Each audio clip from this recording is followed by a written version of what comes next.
sort of heavy at this stage, but it alternates, you know, depending on how he feels.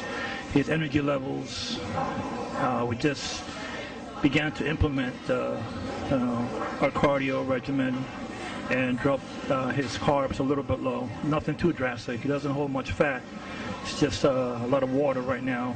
And at 308 pounds, his condition, you know, at this stage is exactly where it needs to be.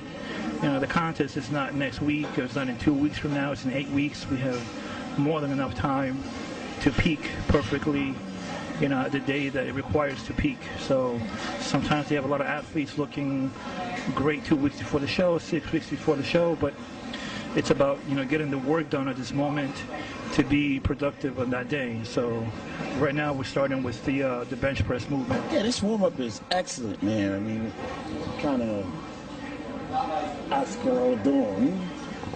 He's kind of instructed us to do some flies, you know, before climbing under. So we're doing kind of like it's almost like a compound set. Not actually a superset because the pre-exhaust. Yeah, the pre-exhaust, the muscles to be worked under the bench.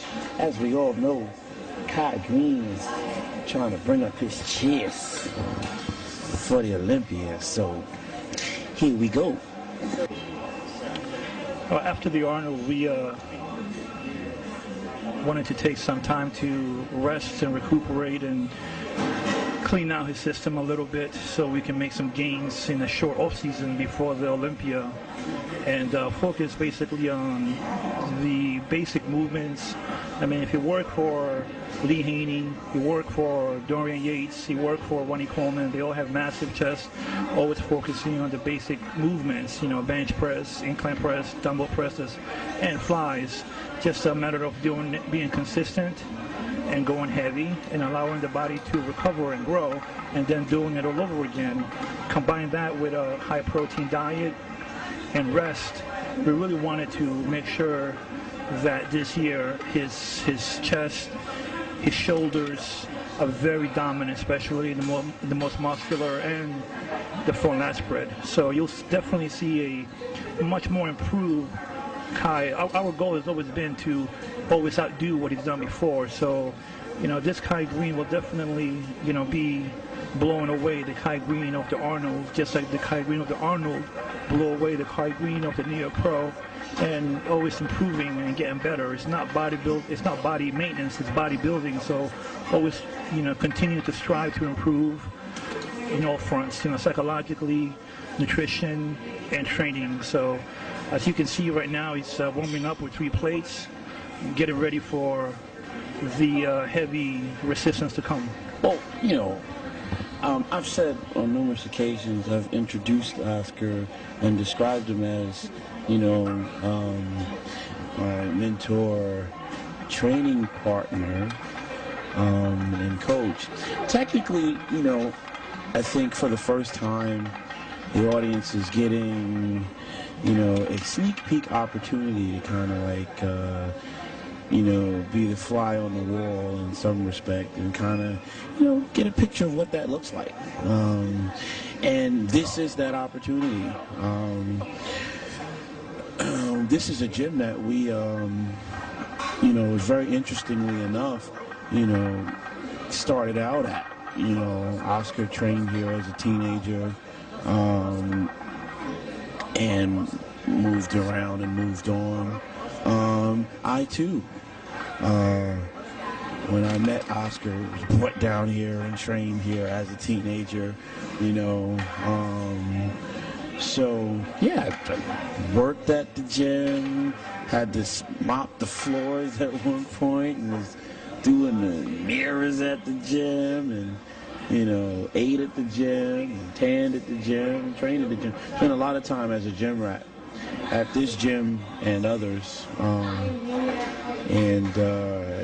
Yeah, at some point we were able to graduate and get out there to Steve and Bev. Powerhouse gym. Powerhouse. Yeah, but sometimes it's a long commute, you know, by the time we get there, and then traffic coming back. We would love to train there more consistent, but it's the drive to and from, takes about 2 or 3 hours off the day, but, it's definitely worth whoever wants to go train. Absolutely.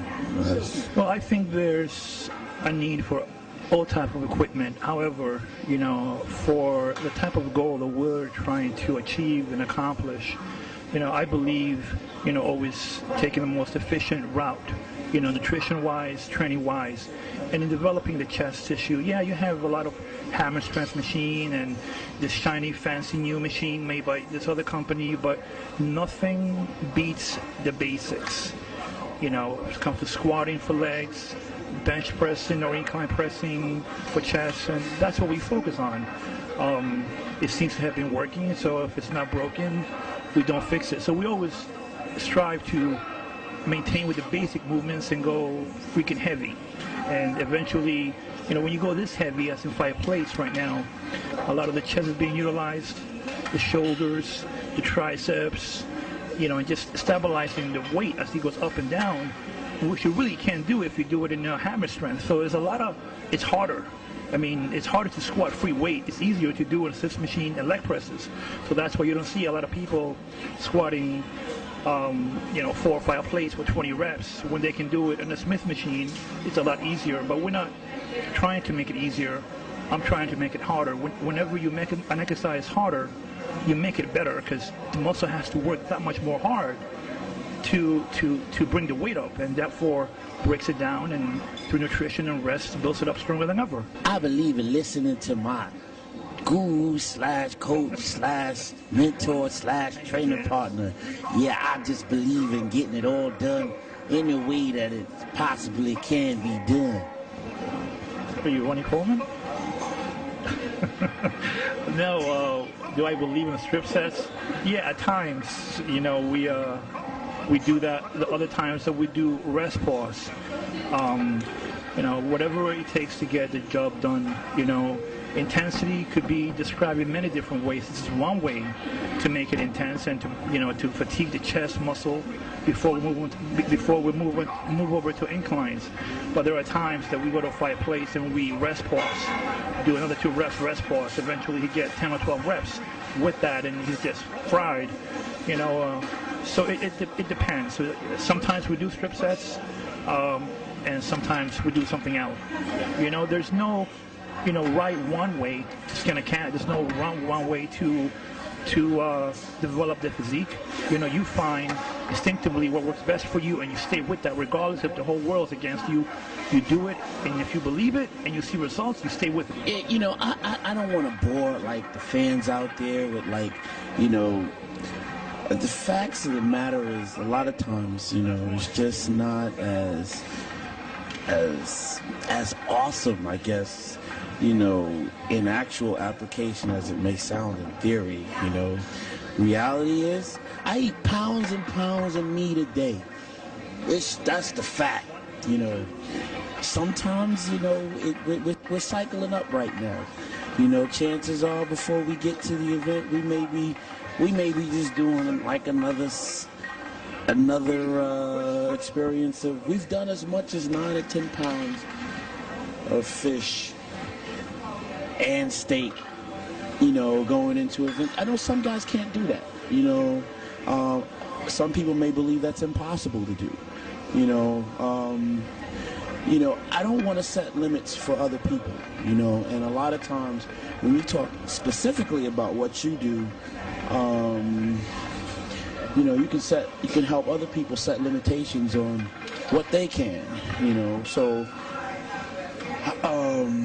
it's just real important to be able to understand that, man, you are working real hard to be a pro athlete at this level, working really hard to be able to best represent, the ideas that my mentor and my training partner would expect for me to do, and represent our camp, and represent, Team MD, represent Muscle Men. Muscle Meds wants me to come out there and look like the dude that is doing what he is supposed to do behind the scenes. So, you better believe that if I say that I'm taking my carnivore, I'm doing it. You better believe that if I say that I'm taking my, methyl burn, then I'm going to do that. You know, if I'm taking my oxide, then I'm gonna do it, but I'm doing it with the end result in mind, and that result is being able to get out there at the Olympia stage 2009 this year, you know, and do what we came there to do. You know. But, you know, Kingsley Arnold, to put on more size, a lot of people maybe, you know, wanting to, this could be a forum for people to be educated and learn, you know, as we were once fans of the sport and coming up in the sport, and what a pro athlete at this level does, you know, from the Arnold to the Olympia prep. You know, our main goal was to put on thickness